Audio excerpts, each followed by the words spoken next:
Praise the Lord.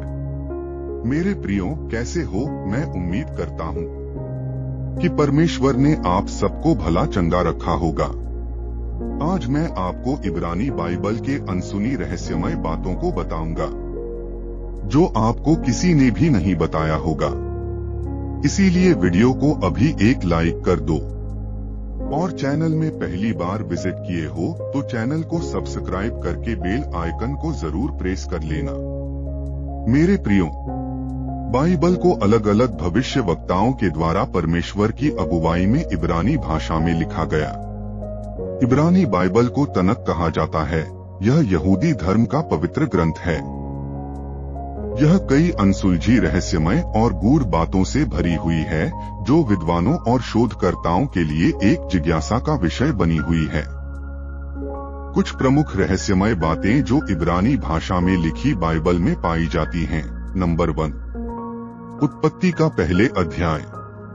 उत्पत्ति का पहला अध्याय सृष्टि की कहानी बताती है। इसमें बताया गया है कि कैसे परमेश्वर ने 6 दिन में पूरे संसार की रचना की और 7वें दिन विश्राम किया। लेकिन इस वर्णन में कई गूढ़ और रहस्यमय प्रश्न उठते हैं। हम शब्द का संदर्भ उत्पत्ति 1 उसका 26 पद में परमेश्वर का वचन कहता है, हम मनुष्य को अपने स्वरूप में अपनी समानता के अनुसार बनाए। यहाँ हम शब्द किसे इंगित करता है?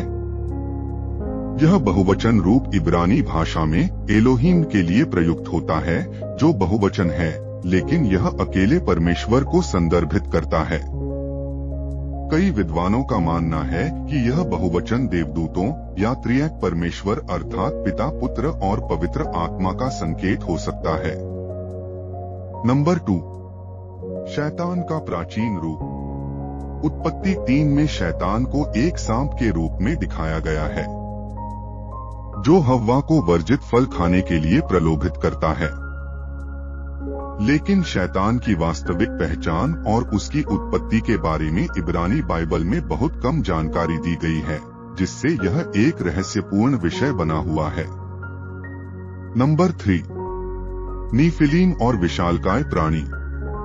उत्पत्ति 6 उसका 1 से 4 पद में नीफिलीम का उल्लेख है, जिन्हें पृथ्वी के विशालकाय प्राणी के रूप में वर्णित किया गया है। इसमें यह बताया गया है कि परमेश्वर के पुत्रों ने मनुष्यों की पुत्रियों से विवाह किया और उनसे नीफिलीम का जन्म हुआ। यह कथन विद्वानों के बीच बहस का विषय बना हुआ है। परमेश्वर के पुत्र कौन थे? कुछ का मानना है कि ये देवदूत थे, जबकि अन्य इसे शक्तिशाली मानव शासकों का संकेत मानते हैं। नीफिलीम कौन थे? इन रहस्यमयी प्राणियों की पहचान स्पष्ट नहीं है। कुछ विद्वान इसे प्राचीन सभ्यताओं की मिथकीय कथाओं से जोड़ते हैं, जबकि अन्य इसे देवदूतों और मनुष्यों के संतान के रूप में देखते हैं। नंबर 4, गूढ़ संख्याएं और प्रतीकवाद संख्या। इब्रानी बाइबल में संख्याओं का विशेष महत्व है और इनमें से कुछ संख्याएं गूढ़ और प्रतीकात्मक मानी जाती हैं। उदाहरण के लिए 7 का अंक, यह पूर्णता और दिव्यता का प्रतीक है। सृष्टि के 7 दिन, 7 साल का विश्राम, 7 साल के बाद ऋण मुक्ति आदि। इसका आध्यात्मिक अर्थ अभी भी पूरी तरह से समझा नहीं गया है। 40 का अंक। बाइबल में 40 का अंक अक्सर परीक्षा और आत्मशुद्धि का प्रतीक माना जाता है। जैसे कि नूह के समय में 40 दिन और 40 रात बारिश हुई थी, इजरायलियों ने 40 वर्षों तक जंगल में यात्रा की थी और यीशु ने 40 दिनों तक उपवास किया था। नंबर 5, यिर्मयाह की भविष्यवाणियां। यिर्मयाह की पुस्तक में कई गूढ़ और रहस्यमयी भविष्यवाणियां हैं जो आज भी विद्वानों के लिए पहेली बनी हुई हैं। उदाहरण के लिए यिर्मयाह 25 उसका 11 से 12 में 70 साल की निर्वासन अवधि की भविष्यवाणी की गई है, जो बाबुल के अधीनता का समय था। लेकिन इसके सटीक समय और विवरण पर रहस्य बना हुआ है। नंबर 6, कब्बलाह और इब्रानी बाइबल।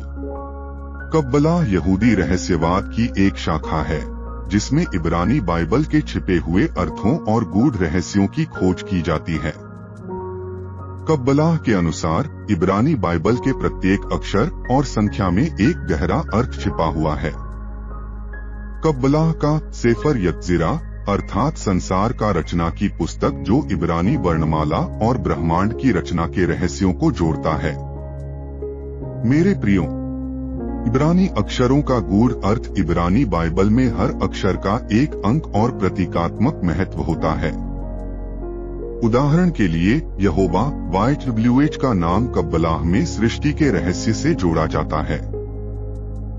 नंबर 7, मसीह के आगमन की भविष्यवाणियां। इब्रानी बाइबल में मसीह के आगमन की भविष्यवाणियां भी रहस्यमयी हैं। यशायाह, यिर्मयाह और दानियल की पुस्तकों में मसीह के आगमन की भविष्यवाणियां की गई हैं, लेकिन यह स्पष्ट नहीं है कि मसीहा कौन होगा और उसका आगमन किस प्रकार होगा। यहूदी परंपरा में मसीह का आगमन एक रहस्य बना हुआ है। इब्रानी बाइबल में अनेक रहस्यमयी बातें और गूढ़ प्रतीकवाद छिपे हुए हैं। बाइबल की यह गहराई और रहस्य विद्वानों और शोधकर्ताओं को सदियों से आकर्षित करती आई है। चाहे वह सृष्टि की कहानी हो, नीफिलीम का उल्लेख या कब्बलाह की गहरी व्याख्याएं, इब्रानी बाइबल के ये रहस्य आज भी एक गहन अध्ययन का विषय बना हुआ है। इब्रानी बाइबल के रहस्यमय जानकारी आपको कैसी लगी, कमेंट करके बताएं। आप इस बारे में क्या सोचते हैं? वीडियो को देखने के लिए आपका बहुत बहुत धन्यवाद। God bless you all.